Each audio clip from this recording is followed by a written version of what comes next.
ছোট্ট সোনামণিরা, তোমরাও যদি ফাতেমা ওমরের সাথে ইসলাম শিখতে চাও তাহলে এক্ষুনি আমাদের চ্যানেলটি সাবস্ক্রাইব করে দাও। রসুলপুর মহল্লায় রিয়াদ নামের এক যুবক ছেলে তার স্ত্রী মারিয়া এবং একমাত্র মেয়ে মিলিকে নিয়ে বেশ সুখে শান্তিতেই বাস করছিল। রিয়াদ ছিল জাহাজের ক্যাপ্টেন। সে সমুদ্রে জাহাজ নিয়ে বিভিন্ন দেশে যেত এবং 6 মাসে একবার বাড়িতে আসতো।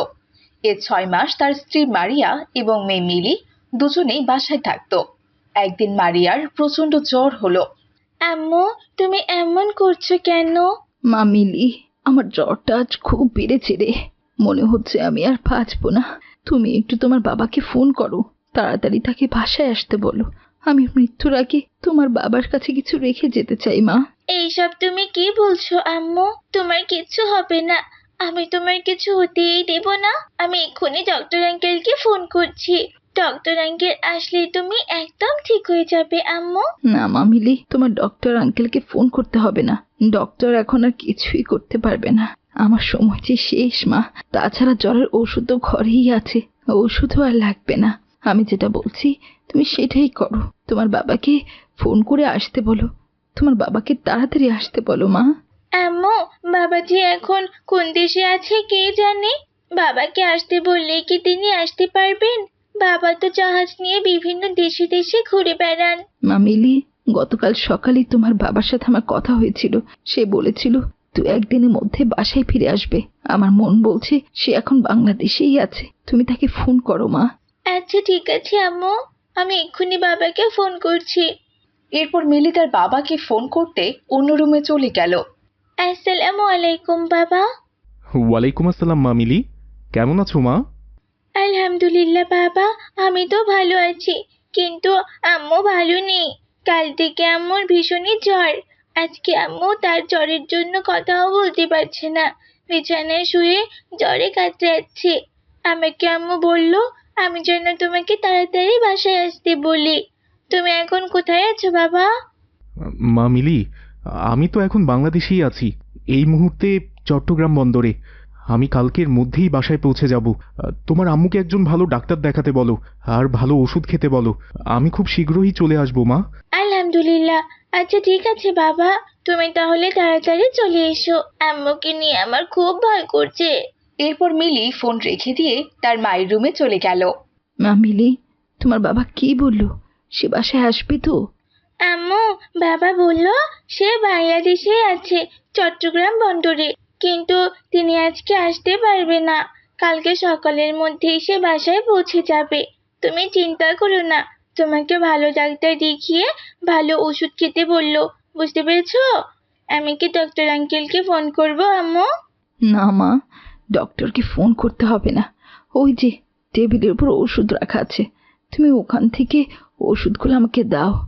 আমি খেয়ে নিচ্ছি। ওষুধগুলো খেলেই আল্লাহর রহমতে আমি সুস্থ হয়ে যাব মা। কিন্তু আম্মু, তুমি কোনো খাবার না খেয়ে ওষুধ খাবে?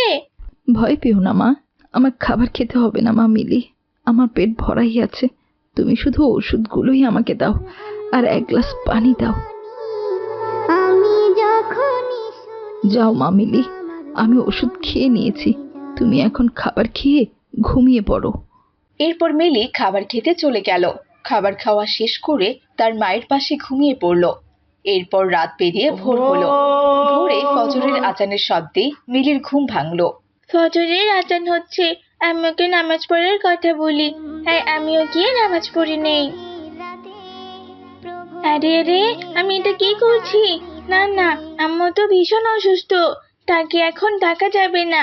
আজ আর আম্মুর নামাজ পড়তে হবে না, তিনি যেহেতু অসুস্থ তাকে আর ডাকবো না। যাই, আমি নিজেই গিয়ে নামাজটা পড়ে নেই। নামাজ পড়ে এসে আম্মুকে ডেকে নাস্তা খেতে বলি। এই কথা বলে মিলি অন্য রুমে নামাজ পড়তে চলে গেল। তার নামাজ পড়া শেষ হতে সকাল হয়ে গেল। তারপর সে সকালের নাস্তা রেডি করে তার মাকে ডাকতে লাগলো। আম্মু, আম্মু, ওঠো, ওঠো আম্মু, সকাল হয়ে গেছে, ফ্রেশ হয়ে নাও। আমি তোমার জন্য নাস্তা রেডি করেছি। নাস্তা খেয়ে ওষুধ খেয়ে নাও তো আম্মু। এভাবে মিলি বেশ কয়েকবার তার মাকে ডাকার পরেও সে তার মায়ের কোনো সাড়া শব্দ পাচ্ছিল না। কি ব্যাপার আম্মু, তুমি কথা বলছো না কেন?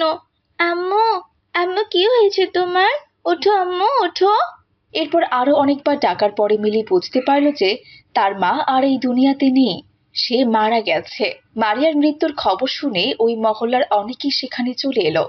কিছুক্ষণ পর মিলির বাবা রিয়াদও শহর থেকে চলে এলো, আর বাড়িতে এসে তার বাড়িতে এতগুলো মানুষ দেখে সে বলল, কি কি হয়েছে এখানে? এত মানুষ আমার বাসায় কেন? কি হয়েছে মা মিলি? তোমার তোমার আম্মু কোথায়? বাবা, তুমি এসেছো? ওই দেখো বাবা, আম্মু যে আমাদেরকে ছেড়ে চিরদিনের জন্য চলে গেছে, আর কোনোদিন তিনি ফিরে আসবে না বাবা, ফিরে আসবে না। দেখো। কি কি বলছো মা মিলি? মারিয়া মারা গেছে? না না না না না, এ হতে পারে না। আমি বিশ্বাস করি না। মারিয়া, মারিয়া, ওঠো মারিয়া, এই দেখো আমি এসেছি। তোমার কিছু হবে না মারিয়া, আমি তোমাকে হাসপাতালে নিয়ে যাব। উঠো মারিয়া, উঠো। কি হলো মারিয়া? মারিয়া, উঠছো না কেন? উঠো, উঠো বলছি, উঠো। রিয়াদের এমন কান্না দেখে আব্দুর রহমান তার কাছে এসে বলল, বাবা রিয়াদ, এভাবে কান্না করে না বাবা, এতে আল্লাহ নারাজ হবেন। কেউ মারা গেলে কাঁদতে হয় না বাবা। মারিয়ার যে এই দুনিয়া থেকে হায়াত ও রিজেক দুটোই শেষ হয়ে গিয়েছে, এজন্যই তো আল্লাহ তাআলা তাকে এই দুনিয়া থেকে নিয়ে গেছেন। এখানে তোমার আমার কারোই কিছু করার নেই বাবা। মারিয়া আজ যেখানে চলে গেল, দুদিন আগে পরে আমাদেরকেও সেখানেই যেতে হবে। কেঁদো না বাবা, কেঁদো না। আব্দুর রহমান চাচা, এটা আমার সাথে কি হয়ে গেল?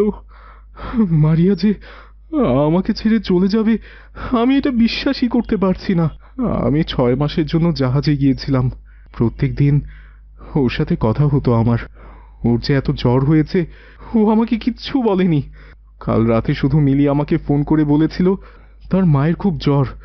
আমি যদি জানতাম মারিয়া বাঁচবে না, তাহলে আমি প্লেনে করে চলে এসে ওকে হাসপাতালে নিয়ে যেতাম। বাবা রিয়াদ, কেউ তো তার মৃত্যুর সম্পর্কে আগাম জানে না বাবা। আল্লাহ যেটা ভালো মনে করেন, তিনি সেভাবে করেই তেমন একটা উপলক্ষ দিয়েই মানুষকে দুনিয়া থেকে নিয়ে যান। তুমি এভাবে ভেঙে পড়লে তো তোমার মেয়েটা আরো বেশি কষ্ট পাবে বাবা। এখন তাড়াতাড়ি মারিয়ার দাফনের ব্যবস্থা করতে হবে। এরপর মহল্লার সকলে মিলে মারিয়ার দাফন কাফনের ব্যবস্থা করলো। দাফন কাফন শেষে আব্দুর রহমান তার বাড়িতে গিয়ে তার 2 ছেলে মেয়ে সহ খাবার নিয়ে আবার রিয়াদের বাসায় চলে আসলো। বাবা রিয়াদ, এই নাও, এখানে তোমাদের জন্য রাতের খাবার আছে। খাবারগুলো খেয়ে নাও তোমরা, আর একদম কান্নাকাটি করবে না। সারাদিন তোমরা কিছুই খাওনি বাবা। যাও, মিলিও ক্ষুধায় বেশ কষ্ট পাচ্ছে। ফাতিমা, এটা আমার সাথে কি হয়ে গেল? আমি যে এতিম হয়ে গেলাম ফাতিমা। সবার মা থাকলো, শুধুমাত্র আমার মাই আমাকে ছেড়ে চলে গেল। আমার আর কিচ্ছু ভালো লাগছে না। কেঁদো না মিলি, কে বলেছে তুমি এতিম হয়ে গেছো? আমরা তো একই মহল্লায় থাকি। তুমি এতিম নও মিলি, আমরা মহল্লার সকলে মিলে তোমার দেখাশোনা করব মিলি। তুমি আর কেঁদো না। বোন মিলি, ফাতেমা ঠিক কথাই বলেছে। তোমার কোনো অসুবিধে হবে না। তুমি এতিম নও বোন, তুমি আমাদের সাথেই থাকবে। আর কাঁদবে না তো তোমরা। খাবারগুলো খেয়ে নিও বাবা। আমরা তাহলে এখন আসি। এরপর আব্দুর রহমান রিয়াদকে খাবার দিয়ে তার ছেলে মেয়েকে নিয়ে সেখান থেকে চলে গেল। এভাবেই বেশ কিছুদিন কেটে গেল। আস্তে আস্তে রিয়াদের ছুটির সময়ও শেষ হয়ে গেল। এখন সে তার মেয়েটাকে কার কাছে রেখে যাবে সে কিছুই বুঝতে পারছিল না। তাই সে আব্দুর রহমানের বাসায় গেল পরামর্শ নিতে। আসসালামু আলাইকুম আব্দুর রহমান চাচা। ওয়ালাইকুম আসসালাম বাবা রিয়াদ, এসো বাবা, ভেতরে এসো। আব্দুর রহমান চাচা, আমি খুব বড় বিপদে পড়ে গেছি। আমি তো 1 মাসের ছুটি নিয়ে বাসায় এসেছিলাম। আমার ছুটিকাল থেকে শেষ। কাল আবার আমাকে জাহাজে গিয়ে উঠতে হবে। কিন্তু আমি মিলির কি ব্যবস্থা করব বুঝতে পারছি না। আমি তো জাহাজে 6 মাস সমুদ্রে থাকি। এই সময়টা ওকে আমি কোথায় রেখে যাব কিছুই তো বুঝতে পারছি না চাচা। বাবা রিয়াদ, কি যে বলো না। মিলির কি থাকার জায়গার কোনো অভাব আছে? ও তো আমাদের বাসাতেই থাকবে, কোনো সমস্যা নেই।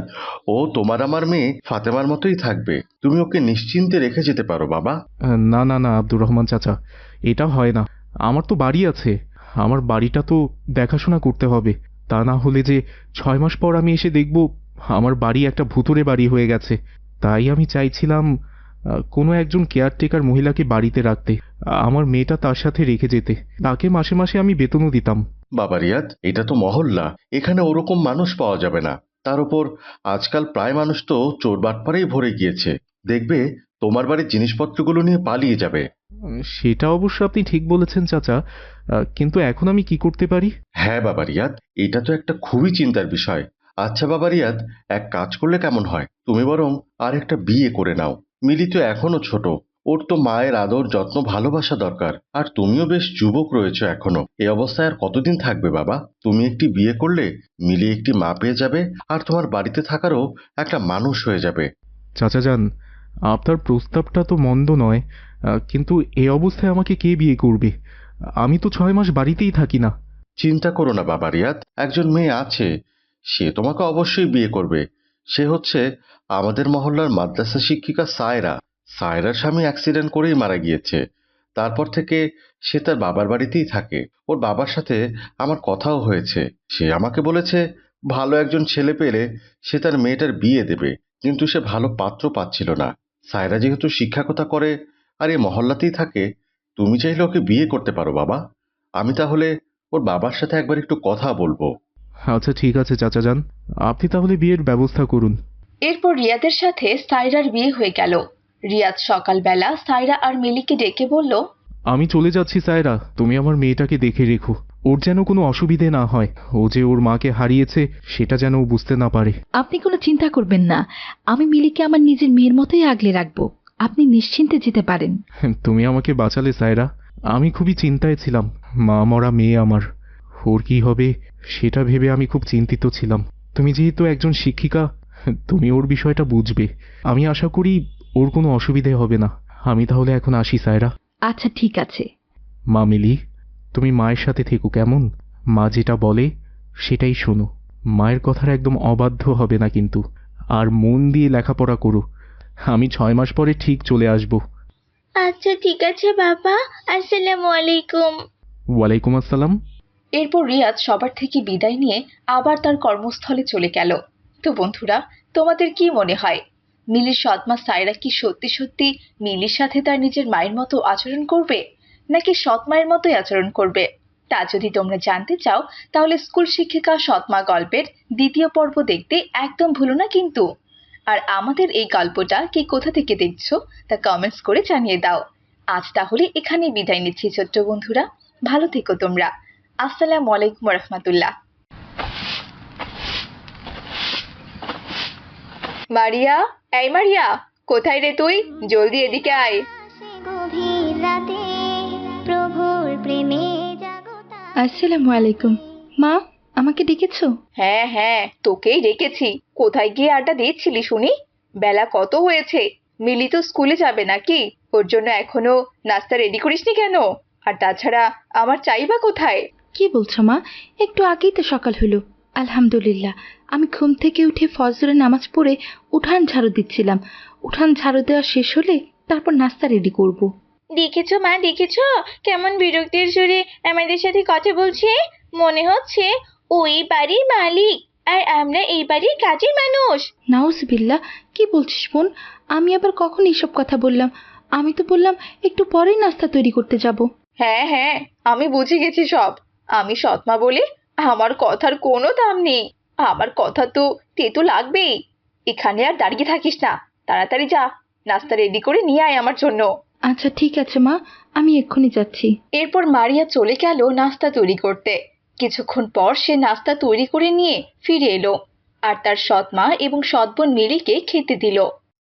কি ব্যাপারটা কি? এখনো এখানে হুতুমের মতো দাঁড়িয়ে আছিস কেন? নাস্তা দিয়েই কি সব দায়িত্ব শেষ হয়ে গেল? মিলির কাপড় চোপড়গুলো নোংরা হয়ে গেছে, আর ওর ঘরটা একেবারে অগোছালো হয়ে আছে। যা তো যা, ওর ঘরটা গুছিয়ে কাপড়গুলো ধুয়ে নিয়ে আয়। আচ্ছা মা, ঠিক আছে, যাচ্ছি। এরপর মারিয়া সেখান থেকে চলে গেল আর ওরা দুই মা মেয়ে তাকিয়ে তাকিয়ে দেখলো। মিলি চলে যাওয়ার পর দুই মা মেয়ে হাসতে হাসতে বলল, বাড়িতে যে একটা কাজের লোক পেয়েছি না, বাড়ির কোনো কাজ আর আমাকে করতেই হয় না। আমার মেয়েটাও একদম রাজকুমারীর মতো বসে বসে খাচ্ছে। এমন সুখ কি এই মহল্লার আর কোনো বাড়িতে আছে? ঠিকই বলেছো মা, মারিয়া এই বাড়িতে আছে বলে আমাদের কোনো কাজ করতে হয় না। বসে বসে শুধু খাই আর হুকুম চালাই।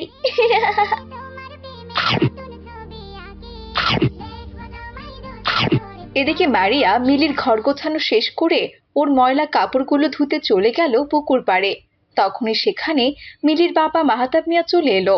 আসসালামু আলাইকুম বাবা, তুমি সকাল সকাল উঠে কোথায় গিয়েছিলে? বাড়িতে আমি নাস্তা রেডি করে রেখে এসেছি, যাও খেয়ে নাও। ওয়ালাইকুম আসসালাম। আচ্ছা ঠিক আছে মা, আমি গিয়ে খেয়ে নিব। এ কি, এগুলো তো দেখছি মিলির কাপড়। মিলির কাপড়গুলো তুই ধুতে এসেছিস কেন রে মা? ওর কি হাত পা নেই? ও ধুতে পারে না? বাবা তুমি এভাবে বলছো কেন? মিলি তো ছোট মানুষ, ও কি করে এত ছোট বয়সে কাপড় ধোবে? তবুও সে আসতে চেয়েছিল, আমি ওকে নিয়ে আসিনি। ওর কোনো দোষ নেই বাবা। চুপ কর তো মা, তুই হয়েছিস একদম তোর মায়ের মতন চাপা স্বভাবের। অন্যকে বাঁচানোর জন্য মিথ্যে কথা বলছিস, কিন্তু নিজের উপর যে এত অত্যাচার হয় কোনোদিন তো মুখ খুলে আমাকে কিছু বলিসও না। তুই না বললেও আমি কি বুঝতে পারি না মনে করেছিস? ওরা দুই মা মেয়ে প্রতিদিন তোকে অত্যাচার করে, তোকে দিয়ে বাড়ির সমস্ত কাজ করায়। তবে তুই কোনো চিন্তা করিস না মা, তোকে আর আমি বেশি দিন এই কষ্টের জীবনে রাখবো না। কি করে তোর জীবনে সুখ নিয়ে আসা যায় আমি সে কথাই ভাবছি মা। হয়েছে বাবা, আমার সুখ নিয়ে এত ভাবতে হবে না। আলহামদুলিল্লাহ, আল্লাহ তাআলা আমার কপালে যেটা লিখে রেখেছেন সেটাই হবে। তুমি যাও, নাস্তা রেডি করা আছে, গিয়ে খেয়ে নাও। এরপর মাহাতাব মিয়া সেখান থেকে চলে গেল আর মারিয়া মিলির কাপড়গুলো ধুতে লাগলো। দাদা একটু তাড়াতাড়ি দিন না। আমরা একটা চায়ের দোকানে আছি, এখানে 5 থেকে 10 মিনিট স্টে করবো, ওভার অ্যান্ড আউট। এই যে খুব তো দেখছি এখানে দুই মা মেয়ে বসে টিভিতে সিরিয়াল দেখছো, আর ওদিকে আমার মেয়েটাকে একা একা পাঠিয়েছো কাপড় ধুতে, তাই না? তোমরা এই সিরিয়াল না দেখে ওকে গিয়ে তো একটু সাহায্যও করতে পারো, তাই না? মেয়েটা কি অতগুলো কাপড় একা একা ধুতে পারে? কি বললে তুমি? সামান্য কটা মাত্র কাপড় নিয়ে গেছে ধুতে, আর ওই কটা কাপড় কিনা একা ধুতে পারবে না সে? সারাদিন যে এতগুলো খাবার খায়, সেগুলো কোথায় যায় শুনি? খাবার তো তোমার মেয়ে মিলিও খায়। কই, ওকে তো আমি কোনোদিন একটা কাজ করতে দেখিনি। স্কুলেও তো ঠিক করে যায় না, সারাদিন বসে টিভিতে সিরিয়াল দেখে। দুই মা মেয়ে হয়েছে একই রকম। তবে তোমাদের এই সুখ আর বেশি দিন থাকবে না। দাঁড়াও, আমি একটা ব্যবস্থা করছি। দাও, তাড়াতাড়ি আমাকে নাস্তা এনে দাও। নাস্তা রেডি করা আছে, যাও গিয়ে নিজে নিয়ে খাও। আমরা সিরিয়াল দেখা নিয়ে ব্যস্ত আছি, এখন যেতে পারবো না। হ্যাঁ হ্যাঁ, শিখেছো তো ওই এক কাজ, সারাদিন বসে বসে সিরিয়াল দেখা। দুই মা মেয়ের তো আর কোনো কাজ নেই। এরপর মাহাতাব মিয়া নাস্তা খেতে রান্নাঘরে চলে গেল। তারপর বিকেলবেলা মাহাতাব মিয়া মন খারাপ করে বাড়ি থেকে বের হয়ে গেল। পথে তার সাথে আব্দুর রহমানের দেখা হয়ে গেল। আসসালামু আলাইকুম মাহাতাব ভাই, বাজারে যাচ্ছ বুঝি? কি ব্যাপার মাহাতাব ভাই, তোমার মুখটা এমন শুকনো লাগছে কেন? ওয়ালাইকুম আসসালাম আব্দুর রহমান ভাই। না ভাই, বাজারে যাচ্ছি না, যাচ্ছিলাম একটু নান্টু ঘটকের বাড়িতে। ঘটকের বাড়ি? ঘটকের বাড়ি কেন ভাই? আব্দুর রহমান ভাই, আপনাকে বলতে সমস্যা নেই, আপনি তো খুবই ভালো মানুষ। আসলে আমি আমার মেয়ে মারিয়াকে নিয়ে বড় বিপদে আছি। আপনি তো জানেন ওর মা ছোটবেলায় ওকে রেখে মারা গেছে। তারপর আমি আর একটা বিয়ে করেছি। ওই দিককার আমার আর একটা মেয়েও আছে, কিন্তু ওরা দুই মা মেয়ে মিলে আমার মা মরা মেয়েটাকে খুব জ্বালায়। সারাদিন ওকে দিয়ে কাজ করায়। কাজ করতে করতে আমার মেয়েটার অবস্থা খারাপ হয়ে গেছে। তাই আমি চাচ্ছি ওকে ভালো জায়গায় বিয়ে দিয়ে দিতে, যাতে ও আর কোনো কষ্ট না করে ভাই। ও আলহামদুলিল্লাহ, এ তো খুবই ভালো কথা ভাই। মারিয়া খুবই ভালো মেয়ে, ওকে আমি দেখেছি। আপনি এক কাজ করেন মাহাতাব ভাই, আমার দূরসম্পর্কের এক ভাতিজা আছে, ওর বাবা মা কেউ বেঁচে নেই। ছেলেটা একা একা পড়াশোনা করে মস্ত বড় চাকরি নিয়েছে, মাসে 1 লাখ টাকার মতো বেতন পায়। ছেলেটা আমাকে বলেছে সে বিয়ে করতে চায়। আমাকে বলেছিল আমি যেন ওকে একটা ভালো মেয়ের সন্ধান দেই। মারিয়া তো খুবই ভালো মেয়ে। আমি চাচ্ছি ভাই তোমার মেয়ে মারিয়াকে আমার ভাতিজার সাথে বিয়ে দিতে। এতে তুমি কি বলো মাহাতাব ভাই? আলহামদুলিল্লাহ, এ তো খুবই ভালো কথা। আমি অনেক খুশি হয়েছি ভাই। আমি তো চাইছিলাম এরকমই একটা ছেলের সাথে আমার মেয়েটার বিয়ে দিতে। আমার বাড়িতে তো তার কোনো সুখ হলো না, যাতে স্বামীর বাড়িতে গিয়ে একটু সুখে থাকতে পারে এই কামনাই করি। কোনো সমস্যা নেই মাহাতাব ভাই, ছেলে খুবই ভালো। ইনশাআল্লাহ সে তোমার মেয়েকে সুখেই রাখবে। তুমি তোমার মেয়ের সাথে কথা বলো ভাই, তাহলে আমরা কালকেই তোমার মেয়েকে দেখতে যাব। আচ্ছা ঠিক আছে আব্দুর রহমান ভাই, আসসালামু আলাইকুম। এরপর মাহাতাব মিয়া সেখান থেকে বাড়িতে চলে এলো আর বাড়িতে গিয়ে তার স্ত্রী শেফালিকে বলল, শেফালি, আমি মারিয়ার বিয়ে ঠিক করেছি, কালকে ছেলে ওকে দেখতে আসবে। আমাদের মহল্লার আব্দুর রহমান ভাই আছেন না, তার ভাতিজা, খুবই ভালো ছেলে। কি আপনি ওর বিয়ে ঠিক করেছেন? খুব ভালো কাজই করেছেন। অবশেষে তাহলে আপদটা আমার বাড়ি থেকে বিদায় হচ্ছে। আমি যা খুশি হয়েছি। হ্যাঁ হ্যাঁ, তোমার খুশির জন্যই তো আমি বিয়েটা দিচ্ছি। এবার তুমি তোমার মেয়েকে নিয়ে সুখে থাকো। এই কথা বলে মাহাতাব মিয়া সেখান থেকে চলে গেল। পরদিন আব্দুর রহমান তার স্ত্রী ছেলে মেয়ে আর তার ভাতিজা জাহিদকে নিয়ে মারিয়াকে দেখতে এলো। মারিয়াকে দেখেই জাহিদের ভীষণ পছন্দ হলো, আর সাথে সাথে সে বিয়েতে মত দিল।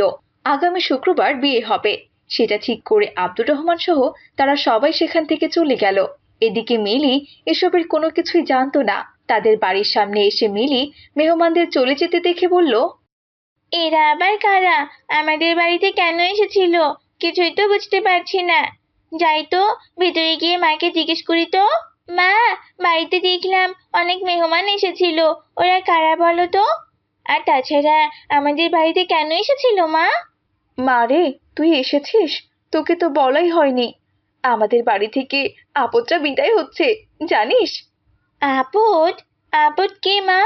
আপদ কে সেটা আজ পর্যন্ত তুই বুঝতে পারলি না? ওই যে মারিয়াম আছে না, ওই তো আপদ। আর ওরও বিয়ে হয়ে যাচ্ছে শুক্রবার। ও আমাদের বাড়ি থেকে চলে যাবে। কি যে আনন্দ হচ্ছে! আরে মা, তোমার কি মাথা ঠিক আছে? তুমি ওকে আপদ বলছো? হায় আল্লাহ, তুমি কি করেছো? মারিয়ার যদি বিয়ে হয়ে যায় তাহলে বুঝতে পারছো, বাড়ির এত সব কাজ তোমাকে আর আমাকে মিলে করতে হবে। আর এই যে আমরা এতদিন ধরে পায়ের উপর পা তুলে রাজরানীর মতো থাকতাম, এটা কিন্তু আর হবে না, বুঝতে পারছো? আরে তাই তো, এই কথাটা তো আমি আগে ভেবে দেখিনি। তুই তো ঠিক কথাই বলেছিস মা। ও চলে গেলে বাড়ির সব কাজ কে করবে শুনি? তখন তো সব কাজ আমাকে আর তোকে মিলেই করতে হবে। এবার বুঝতে পারছো? যে করেই হোক ওর বিয়েটা তুমি আটকাও মা, তা না হলে যে নিজের বাড়িতেই তোমাকে কাজের মহিলা আর আমাকে কাজের মেয়ে হয়ে থাকতে হবে। কিন্তু মা, বিয়েটা কি করে আটকানো যায় বলতো? ওরা তো মারিয়ামকে দেখে খুব পছন্দ করেছে। আগামী শুক্রবার বিয়ে হবে বলে গেছে। আরে ধুর মা, আমি থাকতে তোমাকে এসব নিয়ে কোনো চিন্তা করতে হবে না। দাঁড়াও, আমার মাথায় একটা দারুণ বুদ্ধি এসেছে। এদিকে এসো, আমি তোমাকে কানে কানে বলছি।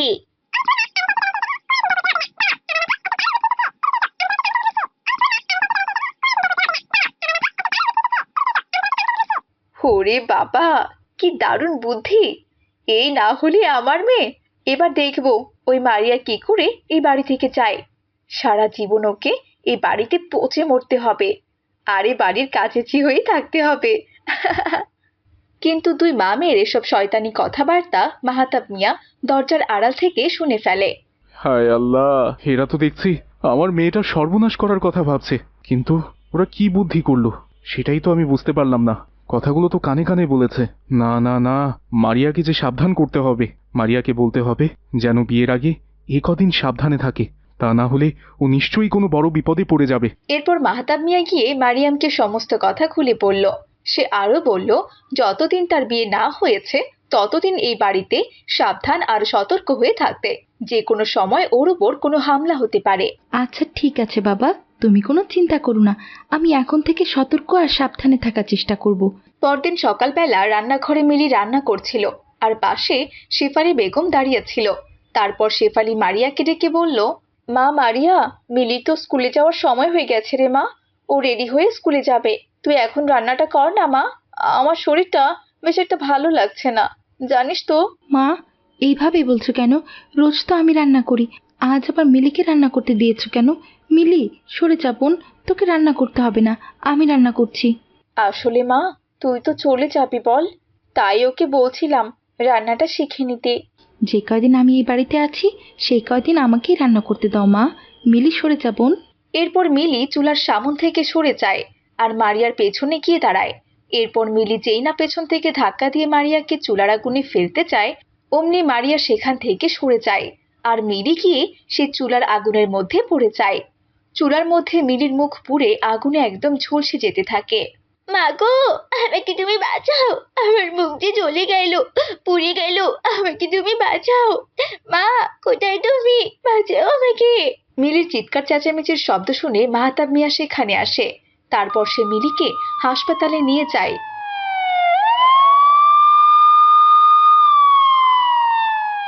তারপর মিলি কিছুটা সুস্থ হলেও তার মুখমণ্ডল পুড়ে পুরো বিশ্রী হয়ে যায়। এখন মিলির মুখ দেখতে খুব বিশ্রী লাগে। এদিকে শেফালি তার ভুল বুঝতে পারে আর বলে, হায় আল্লাহ, আমি কি সর্বনাশ করেছি! অন্যের ক্ষতি করতে গিয়ে নিজের বিপদ ডেকে এনেছি। আমি যে পাপী, এবার এই পাপের কোনো ক্ষমা নেই আমার। আজ আমার জন্যই আমার মেয়েটার এই অবস্থা হলো। এবার যে কি হবে। দেখলে শেফালি, তোমাকে কতদিন বলেছি হিংসা করো না, হিংসা করো না। মারিয়া সৎ মেয়ে হয়েছে তো কি হয়েছে? ও কি তোমাদের কোনো ক্ষতি চেয়েছিল? ও তো নীরবে বাড়ির কাজ করতো, কিন্তু তোমরা ওকে দিনের পর দিন অত্যাচার করেছো। আজ আজ তোমার এক ভুলের জন্যই আমাদের এত বড় ক্ষতি হয়ে গেল শেফালি। আমাকে তুই ক্ষমা করে দে মা মারিয়া। আমি জানি এই পাপের কোনো ক্ষমা নেই। আমি তোর সাথে যে অন্যায় করেছিলাম তার প্রায়শ্চিত্ত আমাকেই করতে হচ্ছে। তুই আমাকে ক্ষমা করে দে। আপু, আমাকে তুমি ক্ষমা করে দাও। তোমার মুখটা ঝলসে ফেলার বুদ্ধিটা আমারই ছিল। আমি আমার নিজেরই পাতানো ফাঁদে নিজেই আটকা পড়েছি। আরে চিচি, তুমি এভাবে বলছো কেন? আর মিলি বোন, আমি তো তোকে কখনো অন্য চোখে দেখিনি। আমি যদি জানতাম যে তুই ওই আগুনে পড়ে যাবি, আমি কখনোই সেখান থেকে সরে যেতাম না। আমি নিজে ওই আগুনে ঝাঁপ দিয়ে পড়তাম। কিন্তু আমি সত্যিই জানতাম না। বাবা আমাকে সতর্ক হতে বলেছিল, তাই সতর্ক ছিলাম। কিন্তু এমনটা হবে যে আমি সেটা বুঝতে পারিনি। এরপর শেফালি তার নিজের ভুল বুঝতে পেরে ভালো হয়ে গেল। তারপর ধুমধাম করে মারিয়ার বিয়ে হয়ে গেল।